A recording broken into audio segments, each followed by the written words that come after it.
according to ancient Jewish wisdom, marriage is a very sacred, holy thing. Extremely. So much so that if a man sleeps with someone's wife, his sin is so great. I know today that people, say, well, she agreed. It doesn't make a difference what you think, what the people think. What makes a difference is what God thinks, because he is the ultimate power. You're nothing, you understand, compared to God. You're nothing, literally. In God's eyes, when someone sleeps with someone else's wife, the sin is so great that to begin to get kapara, repentance on that sin, he can't even go to Gehenna, to hell. He has to go to a place worse than hell. He has to start off in a place worse than hell and then eventually make his way to hell. Just to understand that sin.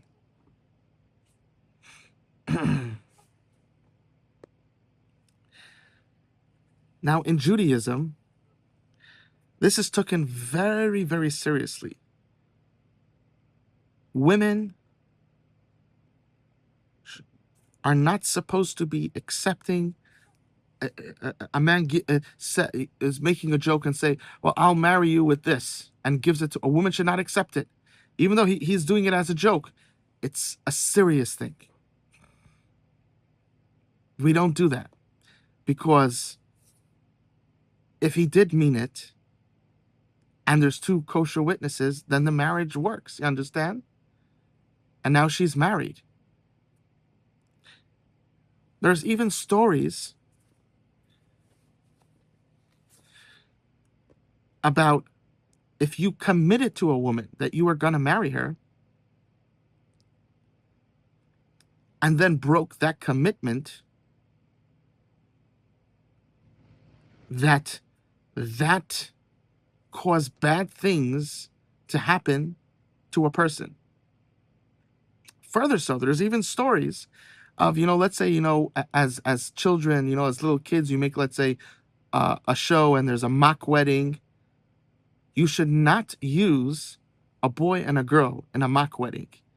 Rather, it should be either two boys or two girls, meaning obviously one dresses up, you understand? As a boy or a girl. Yeah.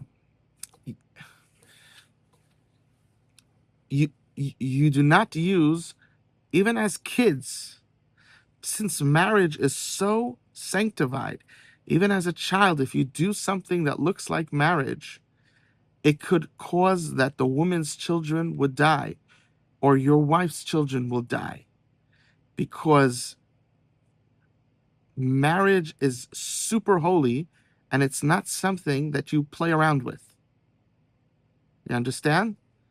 Theoretically, right, after the fact, someone did make a mock wedding, you would have to say the husband, well, in this case, it's not a husband, because they didn't have, there were ketanim, there were children, so there is no marriage by children, but they could still connect in the spiritual realms to a certain extent over such an action as kids, and therefore the boy would need to say to the woman, I divorce you, I divorce you, I divorce you.